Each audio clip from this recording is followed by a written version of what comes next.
राम बहनों, सुनिए गीत सुना रही हूँ किसान भाई का। अच्छा लगेगा तो शेयर कमेंट और सब्सक्राइब करिएगा। वो भाई साहब बोल रहे हैं ना कि हम ऊख बोएंगे। ऊख, कोई गन्ना बोलता है, गांव में ऊख बोलते हैं। गांव के नज़दीक ऊख बोएंगे तो उनका मेहरारू कहत अड़ी कि नाही, गांव का नज़दीक ऊख मत बोई। सुनी सुनी हम बात सुनाओ तनी गीत गा के।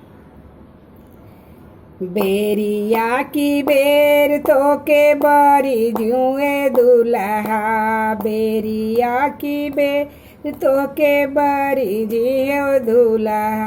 गोएड़े जानी बोवा हो घनी उखिया, गोएड़े जानी बोवा हो घनी उखिया, गोएड़े जानी बोवा।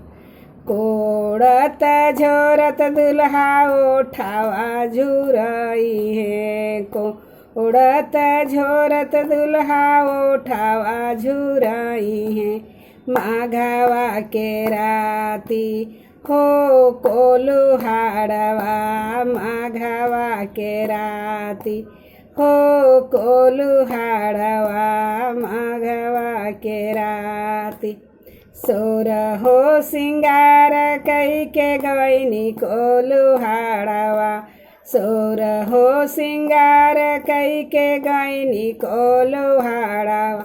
लवहिया खींच के मारे लाहो कूलरा खाना, लवहिया खींच के मारे ले हो कूलरा खाना, लवहिया खींच के मार।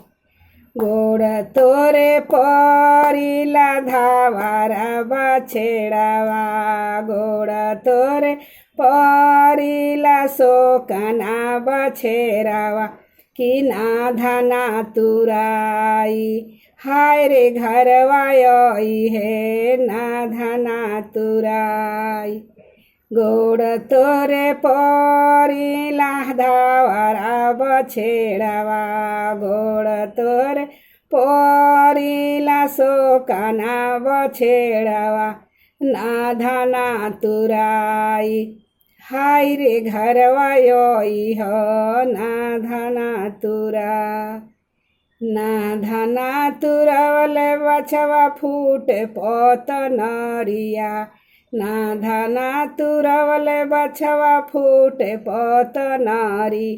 कि सारी रस बोहे लाहो पौदरिया, कि सारी रस बोहे लाहो पौदरिया, कि सारी रस।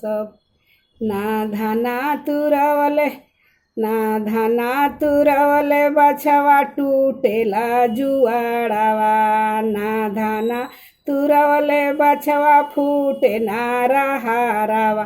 कि सारी रस बोहे लाहो पौदरिया, कि सारी रस बोहे लाहो पौदरिया, कि सारी रस बोहे। बाहरी बाड़ू की भीतर रनियावा, बाहरी बाड़ू की भीतर रनिया। हरदिया पिसले आव हो मोरी रनिया, हरदिया पिसले आव हो मोरी रनिया, हरदिया पिसले आव। बाहरी बाड़ू की भीतरी रनियावा, बाहरी बाड़ू की भीतरी रनिया। हरदिया पिसले आव हो मोरी रनिया, हरदिया पिसले आव। आगी बाड़ी हरदी पीछे हो बाड़े भऊ रे, आगे बाड़ी हरदी पाछे हो बाटे भऊ। करनिया आपन सोच हो कुल रखनु, करनिया आपन सोच हो कुल रखनु, करनिया आपन सोच। आगे बाड़ी हरदी पीछे हो बाड़े भऊ, आगे बाड़े हरदी पीछे हो बाड़े भऊ। करनिया आपन सोच हो कुल रखनु करनिया यापन सोच, हो कुल रखन। बनो हमारा वीडियो अच्छा लगेगा, हमारा गीत तो एक लाइक ज़रूर करिएगा।